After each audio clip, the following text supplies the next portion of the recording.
ಕರ್ನಾಟಕ ಏನೈತೆ ವಿಶೇಷವಾಗಿ ಸೂಫಿ ಸಂತರು ನಡೆದಾಡಿದ ನಾಡಿದು ಅದು. ಮತ್ತು ಅದರಲ್ಲಿ ವಿಶೇಷವಾಗಿ ನಮ್ಮ ಹಾವೇರಿ ಜಿಲ್ಲೆ, ಧಾರವಾಡ ಜಿಲ್ಲೆ, ಗದಗ ಅಂದ್ರೆ ಇಡೀ ರಾಷ್ಟ್ರಕ್ಕೆ ಹೆಸರುವಾಸಿಯಾದಂಥ ನಾಡುಗಳು ಸಮಾನತೆ ಸಾರೋದರಲ್ಲಿ, ಭಾವೈಕ್ಯತೆ ಮೂಡಿಸೋದ್ರಲ್ಲಿ ಭಾಳಷ್ಟು ಪ್ರಯತ್ನ ಪಟ್ಟಂಥ ಮಠಾಧೀಶರು ಹಾಗೂ ಸೂಫಿ ಸಂತರು ಇಲ್ಲೆಲ್ಲ ಹುಟ್ಟಿದ್ದಾರೆ. ಅವರಿಂದ ಭಾಳಷ್ಟು ರಾಷ್ಟ್ರಕ್ಕೆ ಸಂದೇಶ ಹೋಗಿದೆ. ಈಗ ನೀವು ನೋಡ್ತಾ ಇರ್ತೀವಿ, ಈಗಿನ ಯುವ ಜನತೆಗೆ ಭಾವೈಕ್ಯತೆ ಅಂದ್ರೇನು, ಸೌಹಾರ್ದತೆ ಅಂದ್ರೇನು ಅದು ಭಾಳ ದೂರ ಆಗ್ತಾ ಇದ್ದಾರೆ. ಅದು ಮತ್ತೆ ಮರುಕಳಿಸಬೇಕಾಗಿದೆ. ಮತ್ತೆ ಸಹೋದರತ್ವ ವಾಪಸ್ ಇಲ್ಲಿ ಬರಬೇಕಾಗಿದೆ. ನಾವು ಯಾವ ರೀತಿ ಈಗ ನಾವು ನೋಡ್ತಾ ಇದ್ವಿ, ಈಗ ಚಂದ್ರಣ್ಣರ ಮನೇಲಿ ನಾವು ಹೋದ್ರೆ ಅವ್ರಿಗೆ ಚಿಕ್ಕಪ್ಪ ದೊಡ್ಡಪ್ಪ ನಾವು ಸಂಬೋಧಿಸ್ತಿದ್ವಿ, ಅವ್ರ ಮನೆಗೆ ಬಂದ್ರೆ ಚಾ ಬಡೆಯಪ್ಪ ಅಂತ ಅವ್ರು ಮಾತಾಡ್ತಿದ್ರು. ಆ ಕಾಲ ಗಟ್ಟಿತ್ತು. ಈಗ ಅದನ್ನು ನೋಡೋಕೆ ಸಿಗ್ತಾಯಿಲ್ಲ, ಅದು ಭಾಳ ಕಡಿಮೆ ಆಗಿದೆ. ನೋಡೋಕೆ ಸಿಗ್ತಾಯಿಲ್ಲ ಅಂದರೆ ಅದೆಲ್ಲ ನಶಿಸಿ ಹೋಗಿಲ್ಲ, ಅದರ ಮತ್ತೆ ಜೀವಂತಿಗೆ ತರಬೇಕಾಗಿದೆ. ಆ ಭಾವೈಕ್ಯತೆ ಜೀವಂತಿಗೆ ತರ್ತಕ್ಕಂಥದ್ದು ಮತ್ತು ಸೌಹಾರ್ದತೆ ಜೀವಂತಿಗೆ ತರ್ತಕ್ಕಂಥದ್ದು ಆ ಕೆಲಸ ಈ ವೇದಿಕೆಯಿಂದ ಆಗ್ತಾಯಿದೆ. ಇಲ್ಲಿ ಸೂಫಿ ಸಂತರು ಎಲ್ಲರೂ ಬಂದು ಈ ಯುವ ಜನತೆಗೆ ಮತ್ತೆ ಅದನ್ನ ಮಾರ್ಗದರ್ಶನ ಮಾಡ್ತಾರೆ.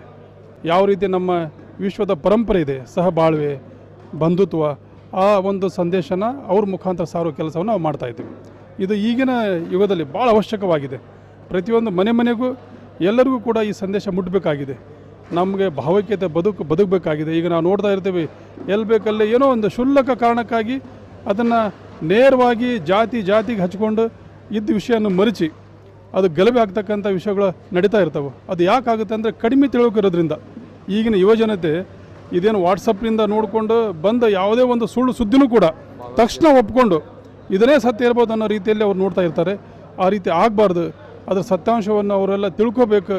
ಅದನ್ನೆಲ್ಲ ಸಂದೇಶ ಮಾನ್ಯ ನಮ್ಮೇನು ಸ್ವಾಮೀಜಿಯವರು ಬರ್ತಾ ಇದ್ದಾರೆ, ನಮ್ಮ ಫಕೀರೇಶ್ವರ ದಿಂಗಾಲೇಶ್ವರ ಸ್ವಾಮಿಯವರು ಬರ್ತಾ ಇದ್ದಾರೆ, ನಮ್ಮ ಮೂರು ಸ್ವಾಮಿಯವರು ಬರ್ತಾ ಇದ್ದಾರೆ, ಹಾಗೂ ನಮ್ಮ ಸೂಫಿಯವರು. ವಿಶೇಷವಾಗಿ ನಮ್ಮ ಏಷ್ಯಾದಲ್ಲಿನೇ ಭಾಳ ಹೆಸರುವಾಸಿಯಾದಂತಹ ಸೂಫಿ ಸಂಸ್ಥೆ ಅದು. ಆ ಸಂಸ್ಥೆಯ ಪೀಠಾಧಿಪತಿಗಳು ನಮ್ಮ ಅಲಿಬಾಬಾ ಸಜ್ಜಾದವರು ಬರ್ತಾ ಇದ್ದಾರೆ. ಅವರು ಮೊದಲನೇ ಬಾರಿಗೆ ಪೀಠಾಧಿಪತಿ ಆದ ನಂತರ ನಮ್ಮ ಹುಬ್ಬಳ್ಳಿಗೆ ಬರ್ತಾ ಇರೋದು.